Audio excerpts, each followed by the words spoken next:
Central new Karachi industrial area की हदूद में पुलिस का स्ट्रीट क्रिमिनल्स के साथ मुकाबला। हमजा अब्बासी के मुताबिक पुलिस मुकाबला G23 bus stop new Karachi आबाद हदूद न्यू कराची इंडस्ट्रियल एरिया में हुआ। दो तरफा फायरिंग के नतीजे में एक मुलजिम जख्मी हालत में, एक मुलजिम बिला ज़र्ब गिरफ्तार जबकि एक मुलजिम फरार।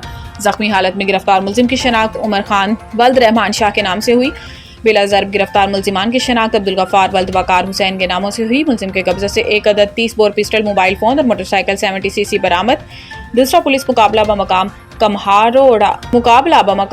कमहारवा सेक्टर 6B न्यू कराची आबाद हदूद न्यू कराची इंडस्ट्रियल एरिया में हुआ। फायरिंग के नतीजे में एक मुलजिम जख्मी हालत में, दो मुलजिमान बिला ज़र्ब गिरफ्तार। जख्मी हालत में गिरफ्तार मुलजिम की शनाख्त आफ्ताब वल्द नूर मोहम्मद के नाम से हुई। बिला ज़र्ब गिरफ्तार मुलजिमान की शनाख्त हनीफ वल्द जाफिर लशारी और मोहम्मद अली वल्द मोहम्मद इकबाल के नामों से हुई। मुलजिम के कब्जे से एक अदद 30 बोर पिस्टल, दो अदद टच मोबाइल फ़ोन, एक अदद कीपैड मोबाइल फ़ोन और मोटरसाइकिल होंडा 125 cc बरामद। जख्मी मुलजिम को अब्बासी शहीद हॉस्पिटल बिला ज़र्ब गिरफ्तार मुलजिमान को थाने मुंतकिल कर दिया गया। ज़ाब्ते की कार्रवाई अमल में लाई जा रही है।